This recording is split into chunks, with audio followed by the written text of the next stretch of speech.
Good morning, I'm Clinton Griffiths. The logjam of barges along the Mississippi River appears to be growing by the day.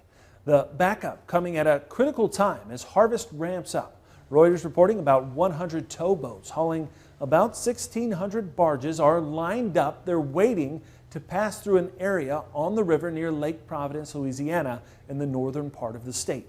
As we've been reporting, low water levels on the river due to drought are impacting the flow of grain to U.S. Gulf Coast export terminals.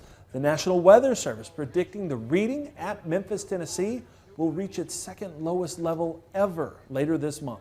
Now, the U.S. Army Corps of Engineers is dredging the river to try and deepen the shipping channel, but towing companies are cutting the number of barges per tow by nearly 40%, and shippers are loading less cargo per barge in an effort to allow vessels to sit higher on the water. Now, Reuters says many U.S. Gulf exporters have been forced to pull orders for corn and soybeans loaded for this month and next, saying they can't commit to new sales right now. And that is already having an impact on prices farmers are getting in the Midwest, just as harvest ramps up. Ag Day's Michelle Rook joins us with the very latest. Michelle. Clinton, the combination of the slower barge traffic on the Mississippi is combining with slower rail movement and increasing harvest pressure. This has caused cash basis levels to collapse in the central and eastern Corn Belt, which means lower grain prices for farmers there. This is a stark contrast to what they're seeing in areas of the Corn Belt hit hard by drought.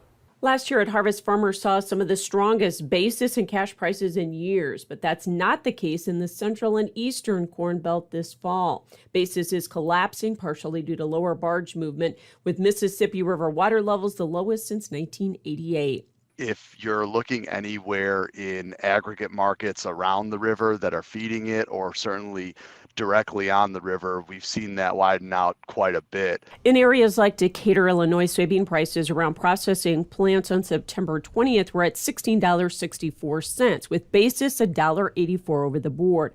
But the cash bid on October 5th was down $3 from that to $13.64 with a negative 10-cent basis. I think it's about $3 right now to load a barge and get it down to SIF out of St. Louis. So it makes sense as we see those effects push out into wider markets that would be there. Anchola says that effect could last for a while this fall. I also think that producers need to be ready for a compounding effect there, because not only is a lack of rain going to cause river levels to stay low, but it's also going to make harvests continue progressing faster and faster here. Cash basis levels haven't broken as much in the West due to the grain deficit in drought areas. Cash basis was historically strong there all summer, and that continues. USDA shows Kansas corn basis ranging from a positive 40 cents to as high as $1.50 above the futures in the South. Livestock feeders, ethanol plants, some those that can export, exporters as well, trying to scramble for supplies. And O'Brien says that problem won't ease anytime soon.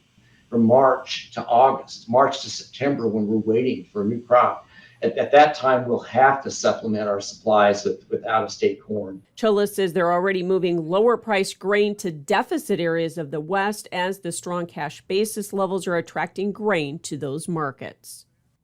So from a marketing perspective, farmers in the areas that have seen a substantial drop in cash prices may have to store their crop and wait for basis to improve, as eventually those strong basis levels in the West will lift levels farther east, or they can find an end user in those drought areas to sell to.